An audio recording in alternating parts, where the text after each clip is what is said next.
16 की बात करते हैं। हाँ, एक पॉइंट फिर मैं अपनी वाणी को विराम दूंगा, और ये बहुत इंपॉर्टेंट है, टेक माय वर्ड्स। जिसने ये नहीं सुना उसको ये समझ में नहीं आएगा बैलेंस शीट बनानी कैसे, ये क्लियर मैं बता रहा हूं आपको। हुआ क्या सर, 28/4 बोलता था पहले, बिफोर 31 मार्च 2023, 1/4/2023 में अमेंडमेंट हुई है, वो ये बोलता था benefit of persuade in kind की बात करता था।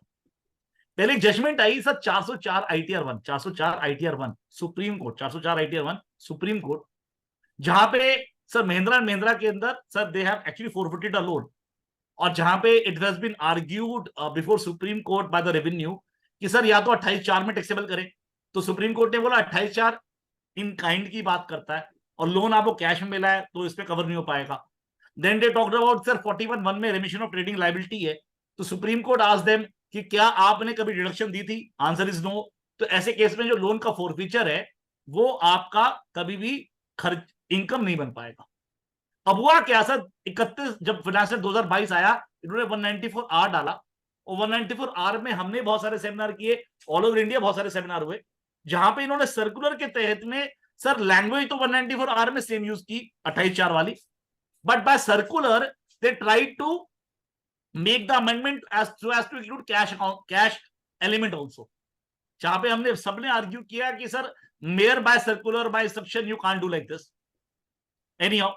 अब हुआ क्या सर, 1/4/2023 को नोट करें सर, 31 मतलब फाइनेंस एक्ट 2023 से अब इन्होंने 28/4 चेंज कर दिया है, प्रोस्पेक्टिवली किया। बोलोगे इस साल में क्या दिक्कत है, मैं बताऊंगा कहां पे दिक्कत है। अब इन्होंने 28/4 में कैश एलिमेंट भी डाल दिया, तो व्हाट आई वांट टू से, अगर आपका कोई लोन फोरफिट होना है, लोन फोरफिट होना है, लोन फोरफिट होगा 1/4/2023 के बाद, तो possibly I am not arguing on those lines, possibly sir 28/4 में कल को डिपार्टमेंट बोलेगा भैया अब तो कैश एलिमेंट भी है सर, टैक्सेबल बन जाएगा। सर यहां तो बात ठीक है, आप बोलोगे मैं फोरफीचर ही क्यों करूंगा, मेरे को तो लोन फोरफिट नहीं करना। सर प्रॉब्लम कुछ और है, नोट करें सर आप, तेरे वो जजमेंट ऑफ रविंदर अग्रवाल, नोट करें सर, जजमेंट है Ravinder Agrawal, it's a Delhi high court judgement, मैं आपको साइटेशन अभी लिखवा रहा हूं आपको मैं। उस जजमेंट में क्या हुआ sir, there was a particular partnership firm थी, जहां पे एक्चुअली लोन्स एंड एडवांसेस थे, मतलब रविंद्र अग्रवाल एचयूएफ एक पार्टनरशिप फर्म के अंदर, रविंद्र एचयूएफ एक पार्टनरशिप फर्म में पार्टनर था, जिसकी कैपिटल डेबिट बैलेंस में थी, जिसकी कैपिटल अकाउंट डेबिट बैलेंस में था, तो उस लोन्स एंड एडवांसेस पे बन गए, उस पर कोई इंटरेस्ट नहीं चार्ज हुआ था। Now this case is of Ravindra Agrawal HUF. Now तो रविंद्र अग्रवाल एचयूएफ ने असेसिंग ऑफिसर आर्ग्यू कि सर ये जो, अब क्योंकि पार्टनरशिप फर्म तो लोन पे तो इंटरेस्ट दे रही है, जो इंटरेस्ट पे लोन लिया हुआ है, तो क्यों ना मैं आपके हाथ में फ्रिंज बेनिफिट मान लूं कि क्योंकि आप इंटरेस्ट नहीं दे रहे हो। Now this matter went to Delhi high court, Delhi high court relying on the judgement of instalment supply, ये बहुत पुरानी जजमेंट है, इंस्टॉलमेंट सप्लाई पे रिप्लाई, जहां पे 28/4 के रेफरेंस में ही sir various high court instalment supply में जजमेंट में कोर्ट ने ये बात बोली थी कि प्लीज अप्रिशिएट कि ये पर्टिकुलर 28/4 तभी एप्लीकेबल होता है जब इन काइंड होगा, ये तभी एप्लीकेबल होगा 28/4 जब इन काइंड होगा। अब आप नोट करें सर, 28/4 की डेफिनेशन 1/4/2023 से कैश एलिमेंट ऐड कर दिया है।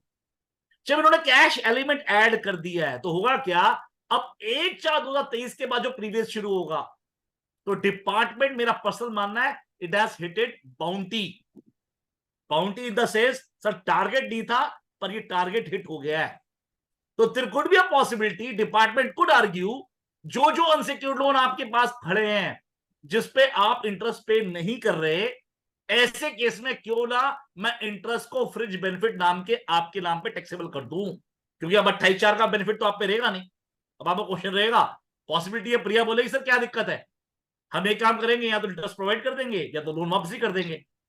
प्रिया ये उन केस में तो ठीक है जहां पे सामने वाला व्यक्ति है, बहुत सारी बैलेंस शीटों में अनसिक्योर्ड लोन वो खड़े होंगे जहां पे सामने कुछ है ही नहीं, जहां पे सामने कुछ है ही नहीं, मतलब वो व्यक्ति है ही नहीं, वो पार्टीज है ही नहीं, वो कंपनीज है ही नहीं।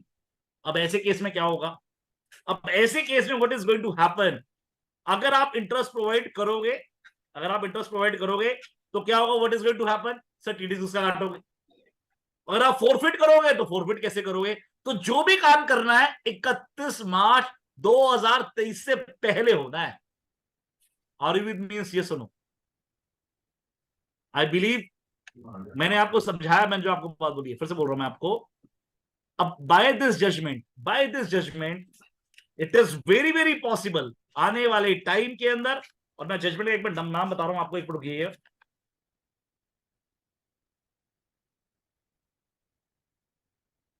एक मिनट रुकिए सर, जजमेंट का नाम बताया तो ताकि आप पढ़ भी लीजिएगा घर पे, ये पता है इस पे फिर क्वेश्चन काफी होंगे।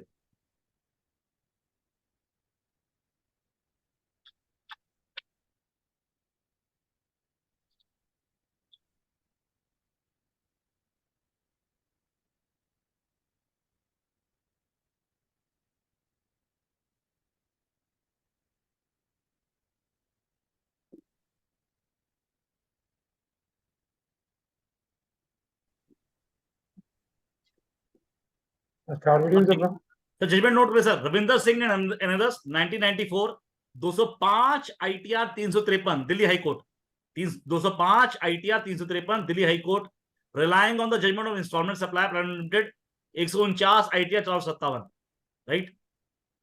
इस जजमेंट को पढ़े, you will come to know there could be a possibility that department has hit bounty। कई बार होता है टारगेट कुछ और था, कर कुछ और दिया, तो पॉसिबिलिटी है। अब आप देखेंगे बहुत सारी बैलेंस शीटों में अनसिक्योर्ड लोन ऐसे खड़े होंगे जिसपे आप इंटरेस्ट प्रोवाइड नहीं कर रहे। अब दिक्कत कहां पे है सर? वो व्यक्ति तो सामने है ही नहीं कोई। तो जो भी काम करना है आपको 31 मार्च 2023 की बैलेंस शीट में करना है। मैं क्लियर हूं सर आपको? Sir please repeat the judgement, English में नंबर बताना। 205 205 ITR 353, 205 ITR 353 Delhi high court 1994 का जजमेंट है, Ravinder Singh and others versus CIT. It relied on the judgement of instalment supply private limited versus CIT 149 ITR 457 140। जहां पे instalment supply में उन्होंने बोला था कि भैया ये 28/4 तो इन काइंड में होगा। अब मेरा क्वेश्चन ये है क्योंकि 28/4 अब अमेंड हो गया है, it has been amended now so as to cover cash element also. There could be Anil sir अपने आप को, अनिल सर म्यूट कर लीजिए, अनिल सर म्यूट कर लीजिए, अनिल सर म्यूट कीजिए, अनिल सर म्यूट। ये तो मार्केट कमेटी की करनी है अनिल सर, हाँ जी थैंक यू। मेरा ये कहना है there could be a possibility, 1/4/2023 के बाद कल को असेसिंग ऑफिसर बोले, क्योंकि ये फ्रिज बेनिफिट है सर, मैं अगेन बोल रहा हूं ये अनइंटेंडेड रिजल्ट था, एब्सर्ड रिजल्ट है इन रिलेशन टू एसएससी। अब ऑफिस बात है, एसएससी के पास तो पावर है ही नहीं।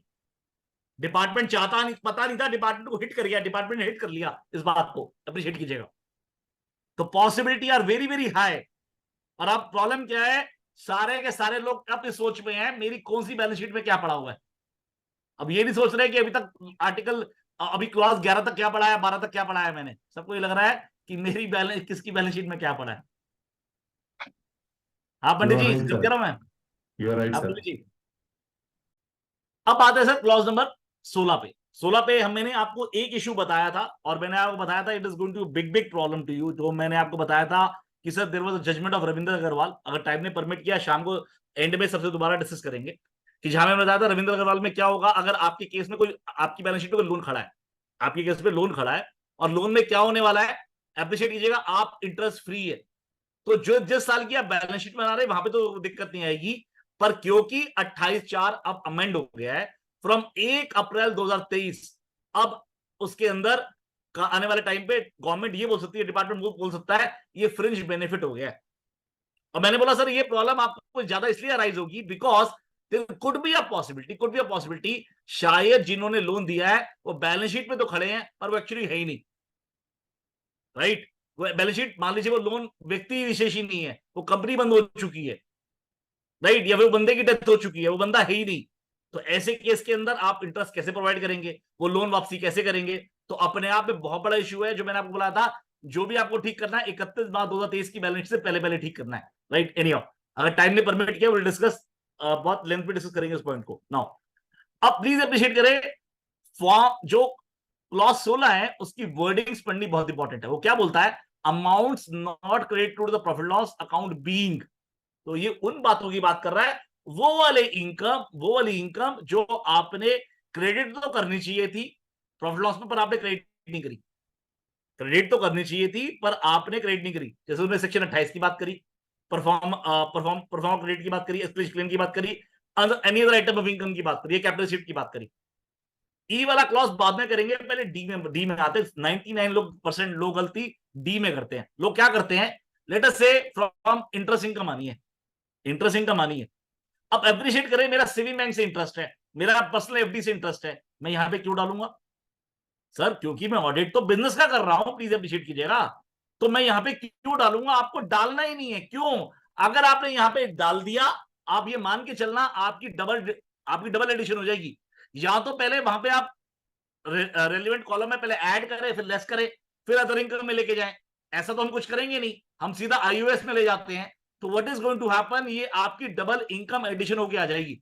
तो व्हाट आई वांट टू से, अगर आपका जो अकाउंट है उसका बिजनेस से कोई लेना देना नहीं है, कोई लेना देना नहीं है, तो प्लीज अप्रिशिएट करें, यहां पे नहीं डालना है। बिकॉज आप ऑडिट बिजनेस का कर रहे हैं सर, उसकी पर्सनल फाइनेंशियल स्टेटमेंट का नहीं कर रहे हैं। नाउ लेट अस क्लॉज ई। दो कहने को कैपिटल रिसीट्स अब बहुत कम रह गई हैं, बहुत कम रह गई हैं, पर there could be some capital receipt. जो मैं जैसे एग्जांपल देता हूं आपको, अगर आप जजमेंट पढ़े पूरी शुगर का, आप जजमेंट पढ़े सहानी स्टील्स का, इन सारी जजमेंट में क्या होता था कि पहले कैपिटल रिसीट जब सब्सिडी मिलती थी, क्योंकि आपके हिमाचल प्रदेश में तो सब्सिडी वगैरह बद्दी वगैरह में बहुत जगह है, तो पहले ये देखा जाता था किस पर्पस के लिए आई है।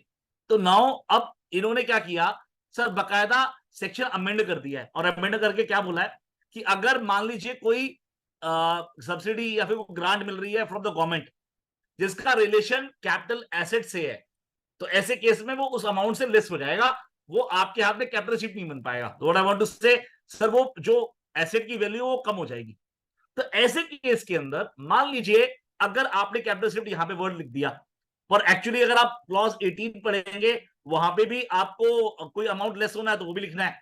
तो मेरा पर्सनल मानना है, जो मैंने आपको शायद पहले पिछले सेमिनार में भी समझाया था, कि सर अगर आप ऑलरेडी 18 में ये बात रिपोर्ट कर रहे हैं तो सर 16E के लिए ऑब्जर्वेशन डाल दे कि भैया क्योंकि मैंने 18D में ये ऑलरेडी सर डाल दी है, रिपोर्ट कर दिया है, इसलिए एसएससी ने 16E में रिपोर्ट नहीं किया है। ऐसी कोई भी सब्सिडी या ग्रांट जो ऑलरेडी मैं लेस कर रहा हूं, कहां से सर, क्लॉज 18 में फिक्स्ड एसेट्स के शेड्यूल में से, तो उसको मैंने दोबारा रिपोर्ट नहीं किया है। जी ऑब्जर्वेशन 16E में जरूर